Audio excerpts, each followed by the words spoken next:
بسم اللہ الرحمن الرحیم۔ السلام علیکم ناظرین، کیسے ہیں آپ سب لوگ؟ امید کرتا ہوں سب ٹھیک ہوں گے، خوش ہوں گے، خیر و عافیت سے ہوں گے۔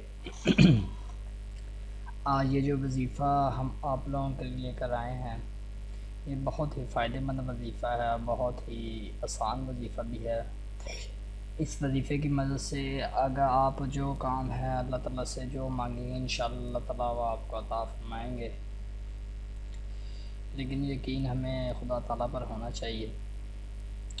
اگر آپ کی کہیں شادی وغیرہ نہیں ہو رہی تو اس کے لیے بھی یہ وظیفہ ہے کہ وہ بھی آپ کے ہو جائے گی۔ اگر معاشرے میں کوئی آپ کی عزت نہیں کرتا تو آپ کی وہ عزت کرنے لگے گا، یا اگر آپ کو کوئی تنگی ہے گھر میں، یا کوئی آپ لگتے ہیں اس طرح کی کوئی بھی، اگر آپ اپنی کوئی عادت ہے اسے چھوڑنا چاہتے ہیں، نہیں چھوٹ رہی، تو انشاءاللہ آپ دعا کریں گے خدا تعالیٰ کی بارگاہ میں تو وہ ضرور قبول ہوگی۔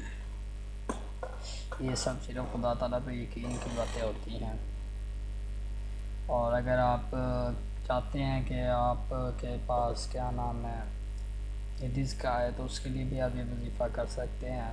مطلب جو آپ لوگوں کی جائز خواہشات ہیں ان کو اگر آپ چاہتے ہیں کہ وہ پورا ہو تو آپ یہ وظیفہ کریں، انشاءاللہ آپ کی دعا ضرور قبول ہوگی۔ تو وظیفہ کیسے کرنا ہے یہ اب آپ لوگوں کو بتاتا ہوں میں۔ بسم اللہ الرحمن الرحیم۔ سورۃ الفاتحہ، یہ پہلے بارے کی پہلی صورت ہے، اس کا یہ وظیفہ ہے، یہ پڑھنی ہے ہم نے۔ تو یہ ذرا طریقہ آپ لوگ نوٹ فرما لیں۔ پہلے ہم نے 2 نفل پڑھنے ہیں، صلاۃ حاجت پہ 2 نفل پڑھنے ہیں۔ اس کے بعد ہم نے پھر سیدھے کھڑے ہو جانا ہے اور پھر ہم نے 41 مرتبہ یہ سورۃ فاتحہ پڑھنی ہے، 82 مرتبہ بسم اللہ الرحمن الرحیم پڑھنی ہے۔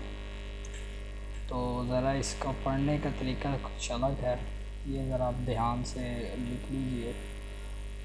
تو یہ ہم نے پڑھنا کس طرح ہے؟ پہلے ہم نے پڑھنا ہے بسم اللہ الرحمن الرحیم، 1 مرتبہ پڑھ لی بسم اللہ۔ اس کے بعد دوبارہ پھر ہم نے پڑھنا ہے بسم اللہ الرحمن الرحیم الحمدللہ رب العالمین، الحمدللہ۔ دوسری مرتبہ ہم نے الحمد، پھر پوری سورت پڑھیں گے ہم 1 مرتبہ، اس طرح ہماری کمپلیٹ ہو جائے گی۔ پھر دوسری مرتبہ پھر اسی طرح بسم اللہ الرحمن الرحیم، بسم اللہ الرحمن الرحیم الحمدللہ رب العالمین۔ دوسری دفعہ ہم نے اس طرح پڑھنی ہے، یہ 2 دفعہ کمپلیٹ ہوگی۔ اسی طرح آپ 41 مرتبہ الحمدللہ پڑھیں گے، اسی کے ساتھ 2 مرتبہ بسم اللہ پڑھتے رہیں گے تو 82 مرتبہ بسم اللہ بھی ہو جائے گی۔ اور یہ وظیفہ آپ نے ایک سال میں 1 مرتبہ کر لیں، دن میں چاہے تو 1 مرتبہ کر لیں، چاہے روزانہ کرتے رہیں، یہ باپ لوگوں کے ہے، لیکن 1 مرتبہ ضروری ہے۔ تو امید کرتا ہوں کہ آپ لوگوں کے لیے یہ وظیفہ بہت ہی فائدہ مند ہوگا۔ اس وظیفے کی مدد سے آپ کی جو بھی جائز خواہشات ہوں گی وہ پوری ہو جائیں گی۔ اگر آپ لوگوں کو یہ وظیفہ پسند آئے تو اسے آگے شیئر بھی کریں، کیونکہ آپ کا بھی فائدہ ہوگا، اس سے ان کا بھی فائدہ ہوگا۔ اللہ حافظ۔